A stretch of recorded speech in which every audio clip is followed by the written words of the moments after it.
Армысыз көрермен, сіздермен бірге Сәлем Медиа порталының YouTube каналы және де мен Саяжан Құдайберген. Бүгін бізде керемет подкаст болмақ, себебі бүгінгі біздің подкастымыздың қонағы ағылшын тілінің маманы, оқушыларды IELTS емтиханына дайындайтын Амангелді Әсел Әділетқызы. Әсел ханым, қош келдіңіз. Қош көрдік, рахмет үлкен. Жалпы енді сөзімді бастамас бұрын, жақында ана атанған екенсіз, қуанышыңыз құтты болсын. Рахмет үлкен. Жалпы енді Әсел ханым, біз сіз жайында зерттедік, біраз ақпараттар таптық. Жақында Гарвард университетіне оқуға түскен екенсіз. Сол жайында айтып беріңізші, қалай оқуға түстіңіз? Негізінен мектепте оқып жүрген кезде мен шетелде оқуды армандайтынмын. Үнемі бірақ ата-анам жоқ, сен Қазақстанда оқисың деп түсіп тұрған жеріне, мысалға бакалавриатқа мен Гонконгқа түскен едім. Тапсырып көрсем біраз жерге негізі сол кезде де түсе алатын едім, бірақ ата-анам менің шетелде оқуыма ол кезде қарсы болды. Назарбаев университетіне содан оқуға түстім. Оған да оқуға түсу оңай болған жоқ, ол да менің арманым еді. Назарбаев университетіне оқуға түскеннен кейін магистратураны шетелде оқу үнемі арманым болатын. Үнемі соны басымда ұстап жүретінмін. Ол кезде мен математика мамандығын оқыдым Назарбаев университетінде. Көп ойланып жүрдім, қандай мамандық таңдайтынымды. Және де мен кішкене кезімде математик болғанмын. 3-ші сыныпта республикалық олимпиададан 1-ші орын алған кезім бар. 3-ші сыныпта жүріп, біраз жыл бойы тек математика пәнін қатты жақсы көретін едім, бірақ Назарбаев университетіне түскен кезде мен түсіндім, менің қызығушылығым басқа жақта екен. Математикада қызық, бірақ мен өмірімді математикамен ғана связывать етпейтінді. Сол кезде мен ағылшын тілін үйретіп бастадым. Мектеп бітірген кезден бастап мен ағылшын тілін үйретіп Астанада әртүрлі центрлерде жұмыс жасап жүрдім. Сонымен солай жүріп, ағылшын тілін үйрету маған өте ұнайтынын, білім саласы қатты ұнайтынын өзіме түсіндім. Арасында Арыс қаласында да кішкене мектеп ашқан кезім болған ағылшін тілінің. Сонымен университет бітіргеннен кейін магистратураға бірден түскен жоқпын, себебі менің ата-анам қайтыс болды. 2 інім қалды, сол 2 інімді бірінші қарайын, көтерейін, содан кейін барып түсемін деп кішкене отложить еттім магистратураны. Сонымен 1-2 жыл бойы өзімнің стартапым бар, Lingvo.edu, айтып отырған ағылшын тіл мектебім. Өзімнің соны дамытумен айналыстым. Содан кейін бір кезде өзімнің арманым есіме түсті, шетелде оқу деген. Неге мен оны әлі күнге дейін кейінге қалдыра беремін. Бастайын дайындықты деп университеттерді қарап бастадым. Сол кезде әрине мамандық бойынша менде 2 выбор болды, либо білім және бизнес деген маған өте ұнайтын, дәл өзімді сол сферада сезінемін мен, білім және бизнес сферасында. Екіншісі ағылшын тілінің маманы. Кәдімгі университетте 2 жыл білім алып, осы екеуінің бірі деп қарай бастадым университетті. Сол кезде қарап отырып, негізі университетке түсетін кез келген адам, оқырмандар да біле жүрсін, шетелге тапсыратын болса 5 университет қарастыру керек. Оның біреуі өте мықты, скорее всего түсе алмайтын шығармын, бірақ попробую деген университет болу керек. Біреуі по-любому түсемін деген университет болу керек. И ортасындағылар уже более-менее тапсырып көру керек университеттер болу керек. Сол кездегі Гарвардты ашып көрдім. Шынымды айтсам, өзім ашып отырмын, сайтын өзім сенбеймін. Сол кезде подругамен сөйлесіп отырмын, и оны шуткаға айтамын, даже настолько мен сол кезде өзіме сенбеймін, оны серьезно мен Гарвардқа тапсырғым келеді деп айтпаймын, оны как я озвучиваю, Гарвардқа тапсырып көрейін ба деп, может түсіп кетемін деп. Бірақ бағдарламаны көрген кезде бағдарламаның аты тура сондай, білім және бизнес. Ол жерде бизнесті қалай жүргізу керек, білім саласында бизнес ашсаң оны қалай жүргізу керек, финансы қалай жүргізу керек, қалай барлығын құрастыру керек курстарын қарап шықтым. Мен сол жерде түсіндім, мына курс маған арналған бағдарлама, бұл программа, мен осыған түсуім керек деп. Сол кезден бастап, шынымды айтсам, 5 университетке қалғанына тапсырған жоқпын. Только Гарвард дедім, болды, мен осыған тапсырамын деп. Ол кезде қыс еді, енді жүкті болғанмын. Сонымен сол кезде настолько сол арманым мені жібермейді, мен біліп тұрмын, келесі жылы мен босанамын, мен қазір тапсырмасам кейін тапсыра алмаймын деп. Күніге таңертең 8-де тұрамын, өзім офисім бар, курс стартапының сол офисіме барып, күніге мотивационный письмо жазамын, резюмемді жазамын, анализ жасаймын. Ол Гарвардқа түсу, олардың комиссиядан өте салу оңай емес қой. Сол себебі бүкіл бұған дейінгі жетістіктерін барлығын жинап, анализировать етіп, солай Гарвардқа тапсыру процесі мүлдем оңай болған жоқ. Ол жерде өзінің нюанстар бар, өзінің жаз деген эсселері бар. Бір эссені, мысалға, жай ғана мотивационный письмоны мен 1,5 ай жаздым. жазамын, оқимын, жазамын. Көп студенттер ойлайды, ол оңай, резюме құрастыру оңай, мен қазір 1-2 күнде жасай саламын деп. Олай ойлауға болмайды. Шетелде ол университеттерде мотивационный письмо өте маңызды. Оқып шығамын, қайтадан мен сол комиссияның вниманиясын өзіме аудара аламын ба, аудара алмаймын ба. Мен сияқты қаншама стартапы бар, успешный адамдар көп қой Гарвардқа тапсыратын. Сонымен өзімді ең жақсы жағынан көрсетуге тырысып, документтерімнің барлығын жинап, Гарвардқа түсу процесі ұзақ уақытты алды, тапсыру процесі. Және де мен кешіктім дедлайннан. Гарвардқа тапсырғанда мен дедлайннан кешіктім, мен ойладым, мен алмайды деп. Одан соң тағы қызық история болды. Мен 3 рекомендательный письмо болу керек. Екеуін Назарбаев университетіндегі профессорлар, менің өзім жақсы араласатын, мені жақсы білетін, қандай еңбекқор екенімді, қаншалықты сабаққа беріліп оқитынымды білетін 2 профессорым бар, шетелдік профессорлар. Сол екеуіне жазып беріңізші дедім. Хотя мен университетті бітіргеніме уже 1,5 жыл өткен. Ойладым, олар мені уже кеткен шығар деп, бірақ маған жақсылап тұрып жазып берді. Біреу математика профессоры, екіншісі осындай гуманитар мамандықтан профессор. Сонымен үшінші адам, ол мен Skyeng компаниясын білесіз бе? Ресей компаниясы, мен ағылшын тілін үйретіп, сол жақта өте ұзақ жұмыс жасағам Skyeng компаниясында. Сол жердегі менеджеріме жазып беріңізші деп айтқанмын. Ол осы Астанада тұрады, и рекомендательное письмо ол жаздым, болды. Әсел, бірақ мен ноутбугым бұзылып қалды, мен сала алмаймын деді. Ал менде уже жақында 1-2 күн қалған дедлайнға.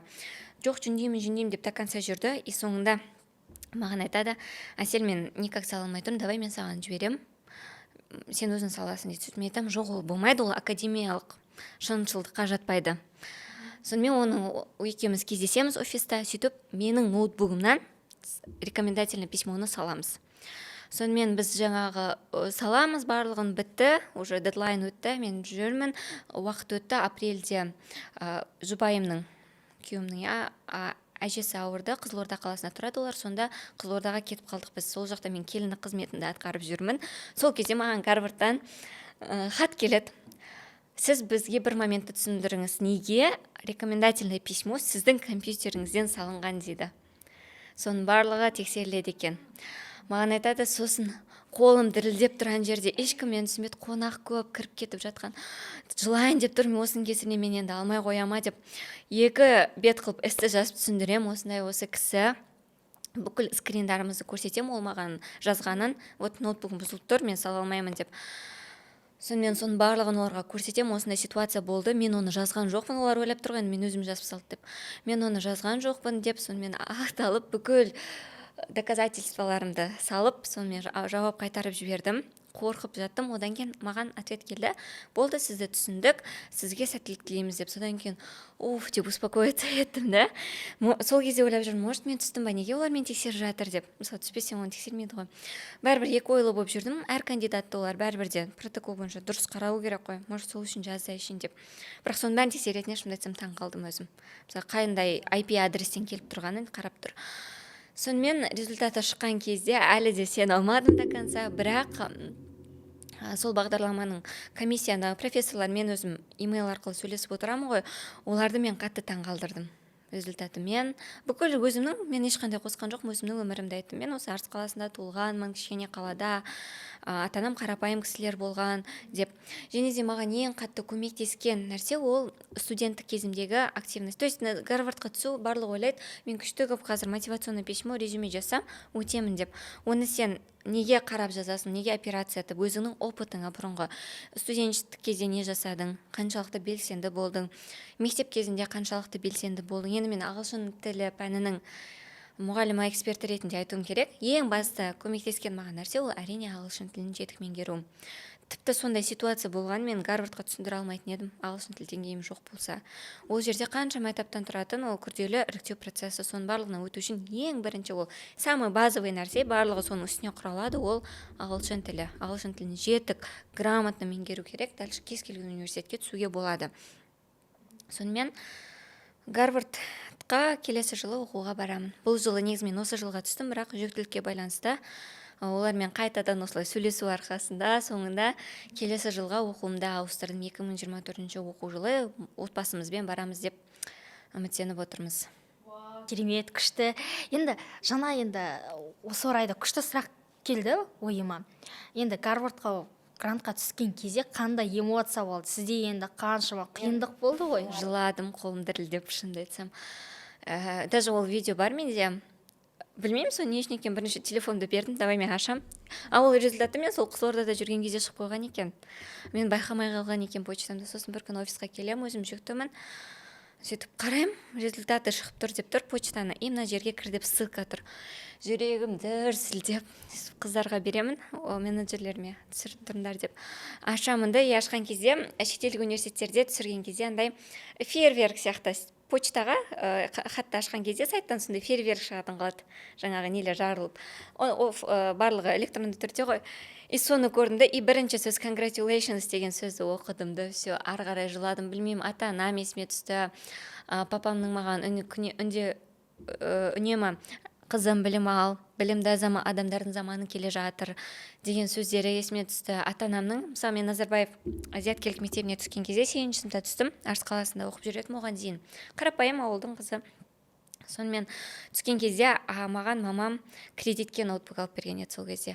Хотя Назарбаев мектебінде барлығымызға кейін ноутбук таратты, бірақ маған өте удобно болды, өзімнің ноутбугым болған. Жұмыс оқыған кезде сабақты кешке жинап алады ғана ноутбуктарды, ал менікін жинамайды. Сонымен сабақ оқуыма өте удобно болды. Сол кезде ата-анам маған бүкіл жағдайым жасады сабақ оқуым үшін, білім алуым үшін.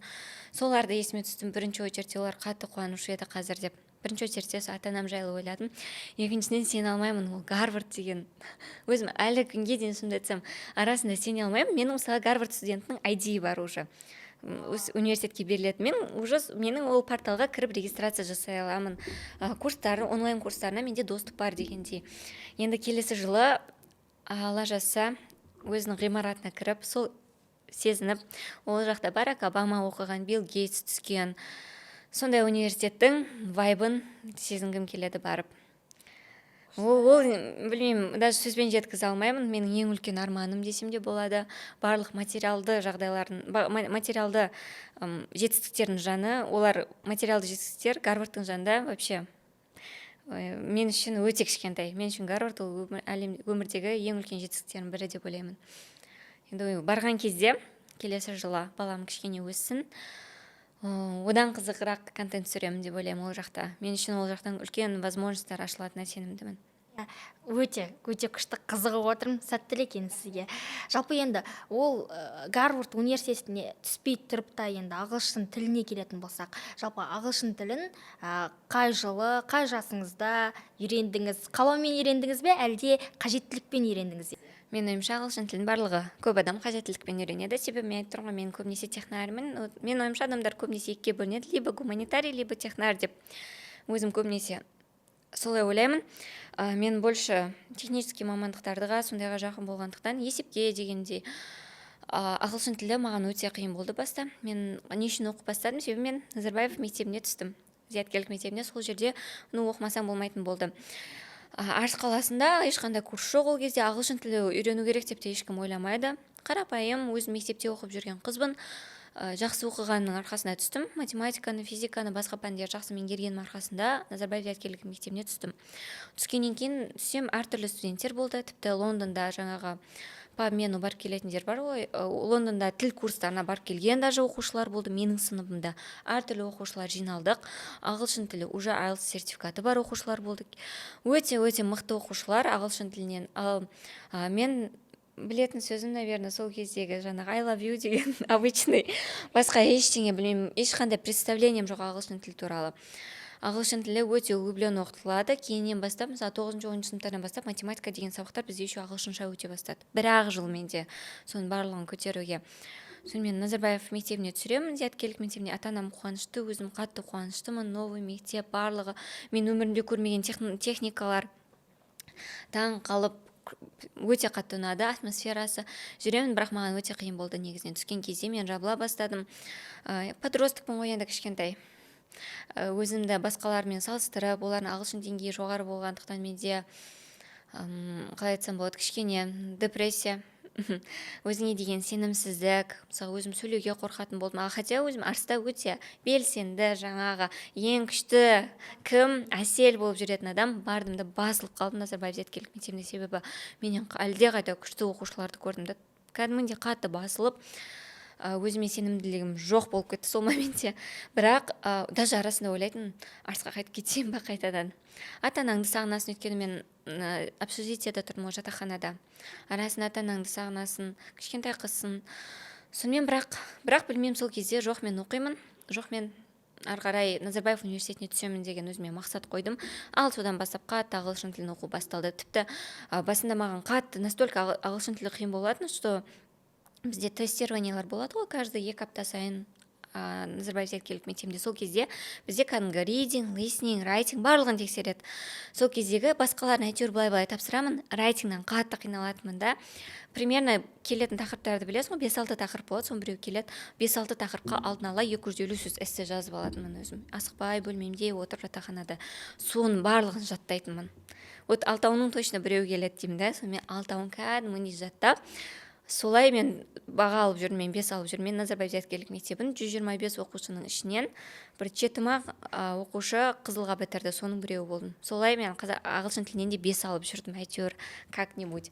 Сонымен таңертең мектепке бізде сабақ сағат 8-ден кешкі 6-ға дейін болатын. Өзі сабақ кәдімгі обычный сабақтар. Ол үй тапсырмасын орындауға берілетін уақыт емес. Одан бөлек үй тапсырмалар бар. Кешкі 6-ға дейін сабақ, сонымен 6-дан кейін мен библиотекаға кететінмін. Бөлмеге барып жату деген жоқ. Библиотекаға барамын. Библиотекада ағылшын тілін оқитын кітаптар бар еді, ол жерде әртүрлі уровеньдерге арналған кітап оқимын. Әртүрлі IELTS-қа дайындалып уже бастадым. Өйткені бірінші IELTS-ымды мен 9-шы сыныпта тапсырғанмын. IELTS-қа 8-шы сыныпта дайындалып уже бастадым. Сол жерде кешкі 7-де бірінші ужин болады, 9-да екінші ужин болады. 7-де барып ужин ішіп келем, барлығы уже өздерінің үй киімдерімен жүрсе, мен әлі формамен жүретінді, бар тамағымды ішіп, қайтадан библиотекаға барып оқып, 9-да екінші ужиннан кейін барып бөлмеге келетінмін. Сонымен негізі мен ойлаймын, сол подросток кезім барлығы мен білім алумен өтті негізінен. Тек қана мен ешқандай қыдырған жоқпын, жатақханадан шығармайды оқушыларды. Ата-анасыз. Ата-аналарым тек қана осы кешке сенбі күні алып кетуге келеді үйге. Арысқа алып кетеді мені. Соған дейін мектептен шықпаймын, мектепте тек қана оқимын, кейін одан кейін волейболға қатысып басқа заттарға қызыға бастадым, бірақ сабақ менде үнемі бірінші орында тұратын. Фокус, солай ағылшын тілін мұғаліміме айтатынмын, маған қалып үйретіңізші, мынау қалай болды деп, солай табандылықпен ағылшын тілін үйрендім. Өзім соншалықты көбінесе жеке жұмыс жасағандықтан мен білемін студенттердің неден қиналатынын, оларға қандай тақырыптарды түсіну қиын екенін жақсы түсінемін, өйткені өзім сол этаптың барлығынан өткеннен кейін. Солай ағылшын тілінен бітірген кезде уже өте жақсы уровеньмен шықтым. Сол 8, 9, 10 класс оқымадық біз, 11, 12. Вообще сол 4 жылда мен ағылшын тілімді, IELTS-ымды 8-ге дейін жеткіздім. Арасында курстарға да бардым, ата-анам төледі. Солай ағылшын тілін қажеттіліктен үйрендім, бірақ оның пайдасы маған өте көп болды кейін. Сол үшін мен ағылшын тілін оқи алмай қиналып жүргендерді жақсы түсінемін. Даже маған айтады курста тақырыптарды сіз оңай тілмен түсіндіресіз деп. Мен түсінбей жүрген көп студенттер айтады, мен ешқашан қанша курсқа жазылып, мысалға present perfect сол күйі түсіне алмай кеткеннен осы курстан кейін түсіндім деп. Мен оқушының перспективасынан қарай алатын. Сол шығар, наверное, көбінесе плюсы. Енді жаңа сіз жалпы айтып жатсыз ғой, мектеп кезінде жаңағы тілге, білімге фокус қойдым деп. Жалпы қалай ойлайсыз, адам таптаурынды бұза ала ма? Мысалы мектеп кезінде осындай әңгімелер болады ғой, сен ағылшынды үйрене алмайсың, ағылшын қиын деген сынды пікірлерді адам қалай бұза алады? Немесе бұл қағиданы бұза аламыз ба? Мен өзімнің, басқа адамдар білмеймін, енді өзімнің историямен бөлісейін. Мектеп оқып жүрген кезде мен, мысалы, бір сабақ болды, эссе жазатынбыз, проект жазатынбыз, кәдімгідей 1500 сөзден ағылшын тілінде проект жазатынбыз, қорғайтынбыз соны. GDP-ме де сабақтың аты есіме түспей тұр, сол сабақтағы мұғалімім. Сол сабақта мен ең жақсы оқитын оқушы едімді, білмеймін маған неге өйтіп айтқанын маған. Мен айттым, мен экономикама, математикама таңдарымды білмей тұр, Назарбаев университетіне деп едім. Маған айтты, сен андай экономикаға көбінесе андай өзін ортада жақсы сөйлей алатын, қысылмайтын, ашық адам керек қой. ал сен математикаға бара берсей деді. Ал мен ол кезде өзімнің ішімде ойлайтынмын, мен сондай кереметпін деп. Ана моменте қарап тұрмын, мен сонда ондай емеспін ба не? Мен сонда ашық емеспін ба? Мен сонда сөйлей алмаймын ба? Басқалар, то есть халық алдында сөйлей алатын адам бару керек деген секілді қылды маған. Ойланып қалдым. Ағылшын туралы да сондай болған. Біз Назарбаев зияткерлік мектебінде көп мен түскен кезде ағылшын тілі мықты оқушыларды шетелге көп жіберетін мектепте. Қазір кішкене бюджеті қысқартылған секілді, бірақ мен оқып жүрген кезде ағылшын мықты болса болды, жаңағы Сингапурға көп баратын, Англияға жіберді мен ойымша. Көп жаққа шетелге жіберетін. Сол кезде маған өте қатты сенімсіздік болды, себебі қалған пәннің бәрін жақсы оқып тұрсам да ағылшын тілі деңгейім нашар болғандықтан мені жібермеген еді. Сондай мұғалімдерден сондай сөздер естігенмін мен негізі. Жатақханада жататын тәрбиешілерден арасында, мысалға даже 2-3 қыз жүреді ғой, и сонымен барлығымыз бірге, и ішіндегі біреуін айтады, осы бір жерді мысалға айтайық, кім десек болады. Мысалы Саяжан, осы Саяжан біраз жетістікке жетеді, молодец деп. Қайтсам ол жерде сен саған жете алмайсың деп айтып тұрған жоқ, но в то же время сен айтып тұрған жоқ екені бәрібірде студентке, оқушыға, жас оқушыға ауыр тиеді. Ол өзін әлі бағалап, өзін қорғап үйренбеген ғой, басқалардың бағалауына өте тәуелді. Тем более ата-ана, мұғалім олар үшін жаңағы авторитет адамдар болып табылады. Солардың айтқанын дұрысырақ деп ойлайды. Мен айтқаннан қарағанда мұғалімдікі дұрыс деп ойлайды. Сол кездегі мұғалімнің айтқаны маған қатты тиген еді. Сен, скорее всего, математикаға бара берсей дегендей. Бірақ оны қалай бұза аламыз? Мен оны осынымен бұзамын, мен доказать етемін деп олай жасаған жоқпын. Жай ғана елемеуге тырыстым. Себебі мен өзімнің ішімнен өзімнің потенциалымды білетінмін. Назарбаев университетіне түскен соң мен дебатқа қатысып бастадым. Дебат ойнадым біраз жыл. Сол дебатта маған өте қатты көмек берді. Халық алдында сөйлеу, даже блогымды жүргізген кезде де өз ойыңды ашық жеткізу, аргументтер құрай алу, ол барлығы сол дебаттың арқасында. Ағылшын тілін үйрене алмайсың деген нәрсе мүмкін емес. Ол кез келген адам үйрене алады оны. Ол мен біреулер бар, маған айтады, ой, да, мен тіл үйрене алмаймын, білесің ғой, мен ондайға жоқпын. Ол айту мен ойымша өзін тек қана ақтап алу еріншектігін. Жұмыс жасаған адам үйренеді міндетті түрде. Мүмкін ағылшын тілінен мықты бір жазушы болып кетпейтін шығар, бірақ күнделікті түсінуге, оқуға түсуге кез келген адам ағылшын тілін жақсы меңгере алады. Жасына да байланысты, жас болсын, кәрі болсын, ағылшын тілі мен ойымша өте оңай тіл. Жалпы енді айтып жатсыз ғой, тіл, ағылшын тілін кез келген адам үйрене алады деп. Жалпы енді тіл білетін адамға кез келген есік ашық, бәріміз білеміз. Мүмкіндіктер өте көп. Сол сияқты енді сұрақ сізге, ағылшын тілі сізге қандай мүмкіндіктер сыйлады? Мен университетті бітіре сала посольствоға жұмысқа кіргенмін. Я ешқандай опыт работы жоқ. Негізі посольстводағы жұмыс ол өте секретте сақталу керек нәрсе. Сол үшін қай посольство екенін айтпаймын. Мен өзімнің подписчиктерім біледі негізінен. Ол жайлы айтылмайды, бірақ посольствода жұмыс жасадым. Менің бүкіл жағдайым жасалды. Соның барлығы ағылшын тілін жақсы меңгергенім арқасында. Интервью болды менде, жаңа посолдың өзімен интервью болды. Ағылшын тілінде және де жұмысым көбінесе ағылшын тілінде болды. Документтермен жұмыс, встречалар. Даже мен ол жұмыста қала бергенде қазір мүмкін Дубайға көшіп кетер едім. Бірақ мен өзім жолымды таңдадым. Мен білім саласында жұмыс жасайды екенмін. Ағылшын тілі вообще өте көп мүмкіндіктер береді. Менің курсыма жазылғандар, мысалға жақында Адия деген қыз Венгрияға оқуға түсті, грантқа оқуға түсті, грант ұтып. Ағылшын тілін меңгеріп IELTS тапсырды, 7,5 алды, түсті. Тағы қыз бар, аты есіме түспей тұр, мен жақында блогта салған болатынмын. Жұмыстан кейін, курстан кейін, ол пригнес предуапар курсын өтті, курстан кейін айлығын көтерген. Айлығын көтеру себебі ол көп адамдар иностранецтермен жұмыс жасайды. Қазір көп корпорациялар, компанияларда иностранцилар бар, және де олармен барлық үлкен кісілер жұмыс жасай алмайды.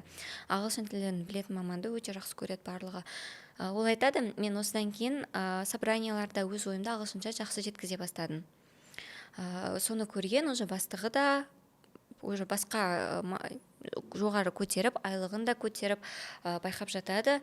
Және де мен МФЦ, Международная международный финансовый центр Астанада стажировка өткен болатынмын.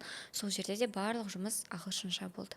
Документтер де ағылшынша. Мен түсінемін, что будущее уже не за горами, вот здесь уже адамдар ағылшын тілін білу керек.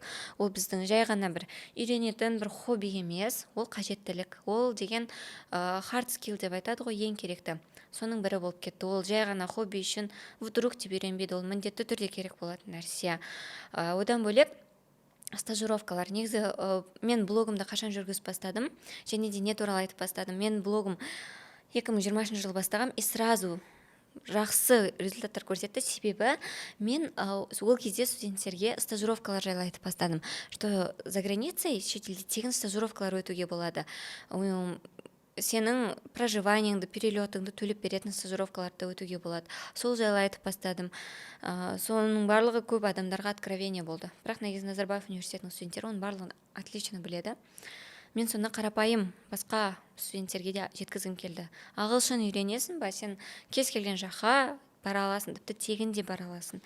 Жартылай покрывать ететіндер бар, полностью покрывать ететін волонтерстволар бар. Сол себепті бұл жай ғана студенттік уровеньде айтылатын нәрселер, стажировка, сол деген секілді. Ал бірақ general қарайтын болсақ, ағылшын тілі ол мен ойымша прямо пропорционально көбірек ақша тапқанға.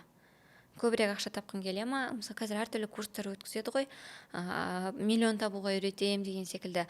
Ал мен айтатын едім, ондай заттарға жүгірмей, өзіңнің мамандығыңа қал, бірақ өзіңнің мамандығыңда жаңағы басқа өзіңнің басқа осы саладағы басқа адамдардан ерекшелену үшін басқа hard skillдар үйрен. Ағылшын тілі секілді, мысалға. Журналист болды, ағылшын тілін білетін журналист бол деген секілді. Солай айтамын көбінесе. Сол міндетті түрде адамның өмір сүру комфортына да әсер етеді деп ойлаймын. Ағылшын тілін білген адамдар басқаша ойланады. Оларға өте көп информация ашық. Ол көп ағылшынша білетін адамдар көз ашық болады. Мысалы, тіпті няняны алатын болсақ, кейін мен өзім балама няня алатын болсам, даже мен ағылшын тілін білгенін қалайтын едім.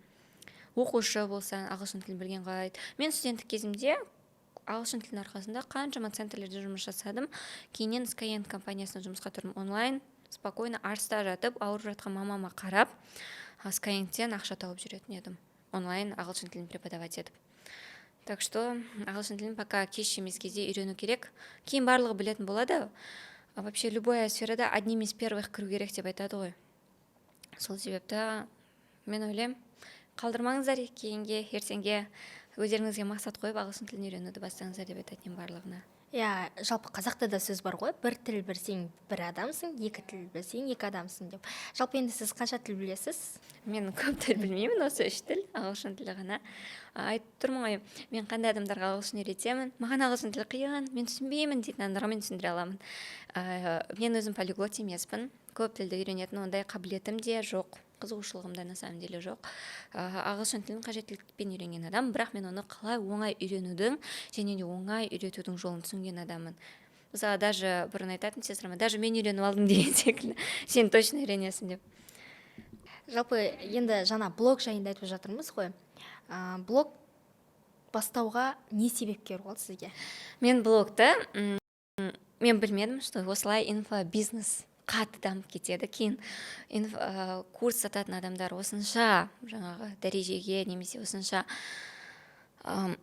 неге ақша емес қалай айтсам екен, жаңағыдай осынша деңгейге жетеді деп инфобизнесмендер мен ойлаған жоқпын. Ондай болады деп те ойлаған жоқпын. Мен курс сатам деп те ойлаған жоқпын. Жай негізгі менің ниетім кәдімгі жай ғана басқа студенттерге тоже, мен сол кезде Америкадан келген болатынмын, стажировка өтіп келдім. Не деген эмоцияға толы адамын сол кезде, бақыттымын, қуанып тұрмын. 3 ай, 2,5 ай барып келдім. Сонымен келе сала, неге осыны тек қана біз білеміз, неге осыны тек қана Назарбаев университетінің студенттері ғана біледі. Осы программалар неге? Мысалы, қаншама ақылды студенттер бар, Назарбаев университетіне түсу керек, қалай дайындалу керек екенде білмеген. Мысалы, білгенде түсетін еді. Немесе Назарбаев зияткерлік мектебінің ашылып жатқанын да естіген жоқ. Олардың ата-анасы тырысқан жоқ түсірейін деп.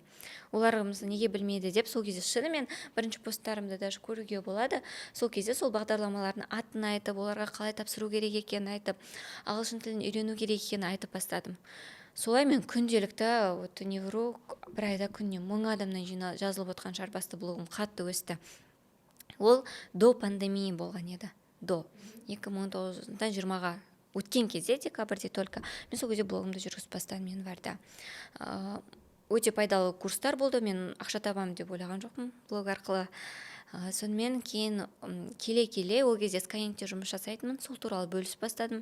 Ағылшын тілін осылай үйретемін деп айтып бастадым да, солай просто естественным образом маған анда жаза бастады, маған да үйретіңізші онлайн деп. Ал ол кезде мен ағылшын тілін үйрену, онлайн үйрену деген адамдар мүмкін емес деп ойлайтын. Вот шақ жыл бұрын сондай заман болды. Адамдар онлайн мүмкін емес деп ойлайтын. Менен сұрайтын, сен сонда скайппен үйретесің ба, қалай ол деп. Сол кезде бір-екі адам жаза бастады, и сонымен давай мен бір группа жинап көрейінші дедім да. Бір группаны бір күнде оңай жинап алдым. 25 адам жазылды даже. 25 емес, 25 мыңнан болды курсым ол кезде. 10 адам жазылды курсыма. Сонымен түсіндім, мынау жақсы екен ғой. Мен неге онда блог жүргізе бермеймін дедім. Неге мен Skyengке Ресейдің студенттерін оқытып жүрмін? Когда я могу өзіміздің қазақстандық студенттерді де оқытуға дедім да. Сонымен блог жүргізіп бастадым. Содан кейін все, студент көбейе берді өздері. Сонымен так, бұлай болмайды, мен күшім бұлай жетпейді, мұғалім алайын дедім. 1 мұғалім, 2 мұғалім, 3 мұғалім, 4 мұғалім, солай соңында уже 2020 жылдың жазында менің мектебімде 20 мұғалім жұмыс жасайтын. Сол кезде сонымен школамды үлкейтіп, ол кезде уже конкуренция да өсе бастады, себебі пандемия басталып кеткен еді, барлығы онлайнға көше бастады, адамдар үйде отыр, онлайн жаңағы жұмыс жасау керек деп. Көп адам сол кезде мен ойымша курстардың бум болды, сол пандемия кезінде бум болды, и сол кезде уже сол кездегіден қатты өсіп келе жатқан еді. Мен конкуренция мықты болып кетті, маған ары қарай уже қиын болып қалды, кішкене подходты өзгерту керек болды. Жалпы енді курс жайында айтып жатырмыз ғой. Енді осы курста оқып, бітіріп, шетелге оқуға түскен шәкірттеріңіз бар ма, немесе осындай бір үлкен жетістікке жеткен, ауыз толтырып айтатындай шәкірттеріңіз бар ма? Жақында бүгін ғана сол видеоны түсірген едік. Менің Ақбота деген ең мысалға негізі Бостон университетіне түскен, жаңа 8,5 алған, 7,5 алған студенттерім бар, бірақ мен Ақботаны айтқым келіп тұр. Ақбота ол жасы небәрі 14-те, Қызылорда қаласының қарапайым сондай қыз. Менің Әсел әпке деп сөйледі, сіздің курсыңызға жазылғым келеді деп. Сонымен ол курсыма жазылды. От beginner до upper, ол ағылшынша деңгейін нулевой уровеньмен келді. Прям 0 деген уровеньмен келді маған. Сонымен курста өтті, өзі де сондай жақсы оқитын. Ол айтады, басқа курстарды до конца жеткізе алмайтын едім, сіздің курсыңызды до конца жеткізе алдым деп. Сол қыз келіп 5,5 ай оқыды. Апырге дейін көтерді. Бізде курс бітірген кезде үлкен выпускной жасап отырамыз.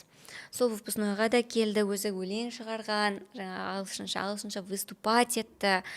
Сонымен сол осы қыз жақында жазады, Әсел әпке, мен Flex бағдарламасының финалисткасы болдым дейді. Оның алдында ол группада жазылған еді, сол Flex бағдарламасымен 1 жыл Америкада тұрып, оқып, ал кейін магистратураны немесе бакалавриатты Америкада жасанды интеллект, 14 жасар қыз өзінің не оқитынын біледі болашақта. Жасанды интеллект бағдарламасын оқығым келеді деп айтатын. Flex бағдарламасы ол өте күрделі іріктеуден тұратын бағдарлама. Эссе жазады, қайта-қайта эссе жазылады, интервью болады, үздік оқу керек оқушы. 9-10, 11 сыныптың оқушылары Flex бағдарламасымен бара алады Америкаға. 1 жыл бойы тегін американдық отбасымен тұрады, оларға еще стипендия төленеді, сол жақта білім алады. Ол жаққа барып келген студенттердің произношениесі прям вау болады. Американский классный произношениемен келеді, күшті білім алып келеді, қыдырады дегенде. Сол бағдарламаға түсем деген Қызылорданың қарапайым ғана қызы, кішкентай ғана. Ол даже видео баста бізде жарыс болды, курста видео түсіру керек болды. Тура сол қызға қарасам өзімді көргендей боламын. Мен кішкентай кезімде сөйтіп ұялмай барлық нәрсеге қатысатынмын. Бүкіл грамоталарын қойып қойған осылай. Hello, my name is Ақбота деп видеосын түсіріп жатыр, такая сладкая. Сол қыз Flex бағдарламасының финалисті атанды. Вот жақында ғана сол. Енді бұл подкаст міндетті түрде Ақбота көреді деген ойдамын. Ақботаға сәлем жолдайық, бізге лайк бассын, пікір қалдырсын. Өте қарапайым, молодец қыз. Күшті, шәкірттеріңіз күшті екен. Негізі айтады ғой, әркім менің курсыма өзім секілді адамдар жазылады көбінесе. Сондай тоқтамайтын, каждый нетқа басқаша өздер басқа подход іздейтін сондай студенттер жазылады көбінесе. Бір студентім болды, PhD-ға тапсырғысы келеді, осы Қазақстанда PhD-ға түскісі келеді. IELTS-тан ол үшін как минимум 5 керек екен. PhD-ға түсу үшін ол физика мамандығы болғасын. Ол 4 алады екен, 4,0 тапсырған сайын. сөйтіп айлсқа 2 күн қалғанда менің курсымды сатып алады. Сөйтеді да 2 күнде ол даже практика ештеңе жасамайды, бүкіл видео материалдарды қарап шығады стратегиялармен бірге. Сөйтіп қарап шығады да экзаменге барып 5,5 алады. 2 күнде 1,5 балға көтереміз біз результатын баланың. Ол кейін жазады, вот рахмет сізге, енді мен 7 алғым келеді деп. Мен айтамын да, ондай оңай емес, сізге уровень көтеру керек деп. Бостон университетіне түскен студентім бар, және де жақында ғана ол IELTS курсына жазылмаған бір курсы қызық оқиға болды. Негізі менің Принес Предуапорда басқа курстарда біздің курстың ерекшелігі, біз тек қана грамматиканы үйрете бермейміз, платформада листенингға көп уклон жасаймыз. Листенингға, райтингға, ридинг барлық жағына көп студенттер барлық әртүрлі акцентті түсініп, тыңдап үйренеді. 30 сабақ бойы өте көп листенинг болады, өте көп ридинг болады. Бір қыз менің курсымды бітірген, Принес Предуапорда IELTS-қа жазылмаған, уақыты болмаған IELTS-қа жазылуға, барып IELTS тапсырады. И листенинг категориясынан 8,5 алады 9-дан, ридингнан 8,5 алады. Айтады, мен курсқа дейін вообще аз алатынмын дейді. То есть көп тыңдап, жаңа скрипт береміз. Вообще менің курстарымның ең жақсы жері сол. Біз барлығын